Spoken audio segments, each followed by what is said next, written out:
Alright, Merry Christmas, y'all. I'm gonna do a little something special. This is gonna be my Christmas gift to you. I'm gonna teach you how to play the guitar in 7 short videos, okay? First one's just a little explainer video. Guitar's a lot more simple than most people think, and a lot of people overcomplicate it, thinking that they have to do all the fancy fingering and stuff. Been playing 21 years. I know one song that has fancy fingering, and I play it just to relax myself. You can check out that in the previous video, but most of what I do is called hacking and strumming. And we start by learning the frets. This is the first fret, second fret, third fret.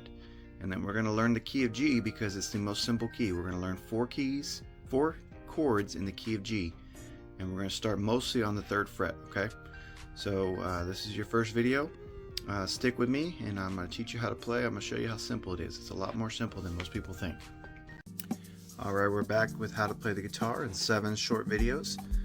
We're learning the key of G. We just learned the frets, first fret, second fret, third fret. Now we're going to start with the chord of G, okay? And there's a couple different ways you can do this, but the easiest way for me, and the easiest way for me to teach you, is start with your pinky and your ring finger on your bottom, and these on the third fret, bottom 2 strings. So pinky, and then ring finger. This one's really important. This one's going to stay there a lot for this whole transition, okay? But those 2 on the bottom, okay? And then you come up again to the third fret with this is your middle finger, and then your pointer finger behind it on the second fret, second string, and that's going to make your G chord, okay? Alright, so we're going to play it. You play it and you see how it sounds. If you got any muffled sound, you got any of that, you got to figure out what finger it is. Usually if you rotate a little bit, it'll help you, but you want to work with that chord until you get a nice clear sound. That's what you're going for. Alright, we're back with part 3 of how to play the guitar in 7 short videos. We just learned the chord of G, which is the bottom 2 fingers, the pinky, ring finger, middle finger on the top of the third fret, right there, middle finger, top third fret, pointer, second fret, second string. That's your G. C is very simple because all you're going to do is take these 2 fingers and move them down 1 step. Move them down. So this goes down to the third fret, second string. This goes down to the second fret, third string. This becomes your C chord. And again, you want to play with it because you have any muting. You want to figure out where that muting is. Usually it's just rotate your hand out so you're pointing on there. You don't want any muting, okay? And we're going to go back and forth from G to C. G to C. Just drop those 2 fingers. Alright, welcome back to part 4 of how to play the guitar in 7 short videos. We've learned the chords of G and C. Okay, now we're going to move on to E minor, which is the same thing. You have your 2 bottom ones, you have your 2 on the bottom third fret, and then you have your 2 up here, top of the third, second of the second fret. That's your G. Then you move down to C. To get your E minor, all you do is you move both of these fingers back to the second fret, second and third string. That's a very important chord. That's your sad chord, the minor chord. So you go and back to the second fret right there. I know it's hard to see, but you can easily look these up on any website and find E minor. But the hardest thing is just learning how to just kind of get between the 3 of them. Alright, work on that. Okay, welcome back to part 5 of how to learn the guitar in 7 easy videos. We've learned the chord G, C, E minor, 2 on the second fret, 2 on the third fret, and then there's an open string in the middle. That's not being held by a finger. Okay, so now we're going to move on to D. This is the hardest one, but it's also a lot easier than most people think, okay?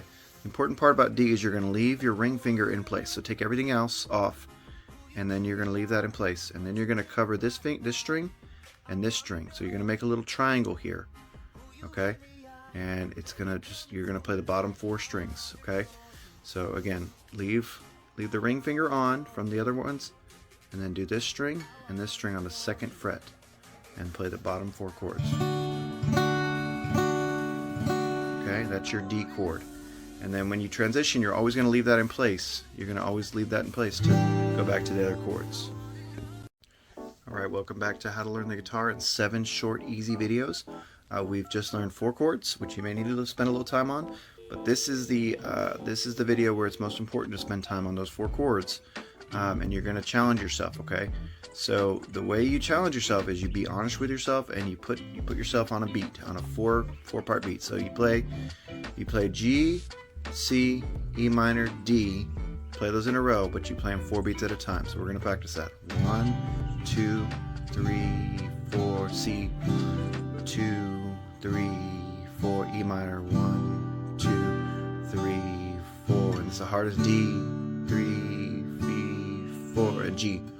And you're going to challenge yourself to keep that rhythm without missing, because if you miss, you don't have your chord transitions right. And you can speed it up a little bit and practice, but this is the most important part, because if you don't get this, you can't go anywhere. Alright, welcome back to part 7 of how to learn the guitar in 7 short videos. We just learned how important transitioning from our 4 chords that we learned are. So we're going to show that again. You're going to do 4 beats of G. 1, 2, 3, 4, C. 1, 2, 3, 4, E minor. 2, 3, 4, D.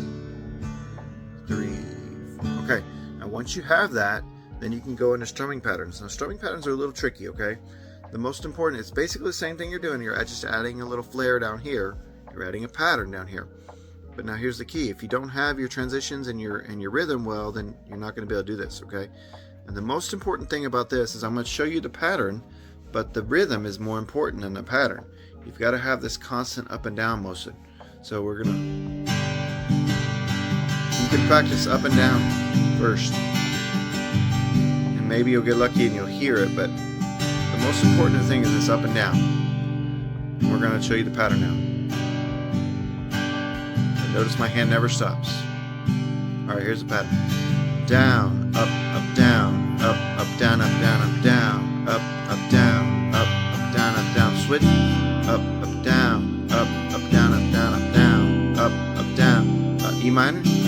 Down, up, down, up, down, down, down, up, down, up, down, down, down, up, down, up, down, down, down, up, down. It's the same thing, and literally I can play 1,000 songs with that same strumming pattern. I can do it a little faster, or you can go slower.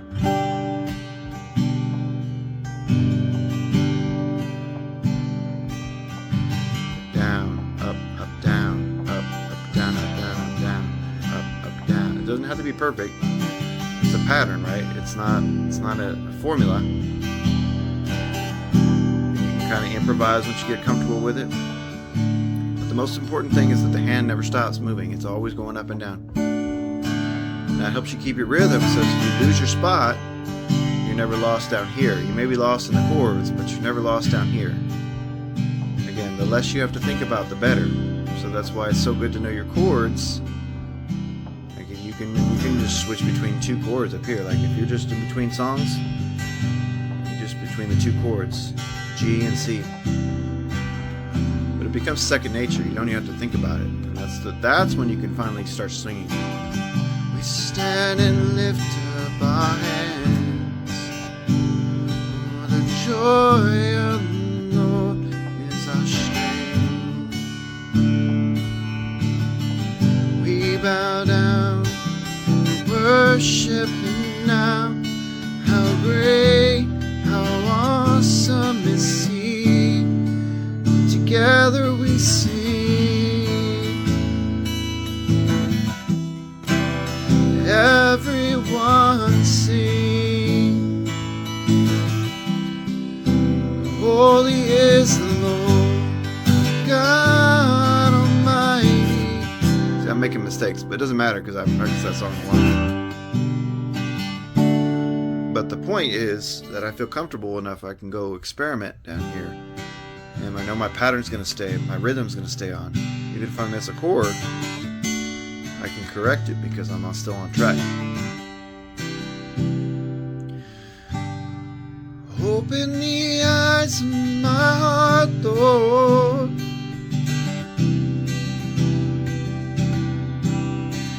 I want to see you. I want I'm not even sure those chords are 100% correct, because I usually play that in E, but it sounds alright, and it would be passable. But it is better if you know the chords. But this is by far the most important thing, the foundation. Getting your chords, getting your 4 chords down, and being able to transition without thinking. And you should be able to jump around from any pattern. And my fingers are really hurting now, by the way, so I'm out of practice, and these are heavy strings. One other tip, if this is too low, if you're trying to sing a song, and again, singing a song is very, very last. One other tip though, if something's too low, you can always move it up with a capo. You can move up the key. I do this with a number of songs that are just written in a different key, and they would be too hard for me to sing. Christ is my firm foundation, the rock on which I stand. Everything around me is shaking. I think a lot of Cody Carnes songs and Chris Tomlin songs tend to be a little bit higher, or written too high, so I have to bring them up just to make it make sense, because my voice is not that high. Anyway, hope that makes sense. You guys have any questions, put them in the comments. I'm happy to do another series. I'll do E if you want, but hopefully this gets some traction. We'll see.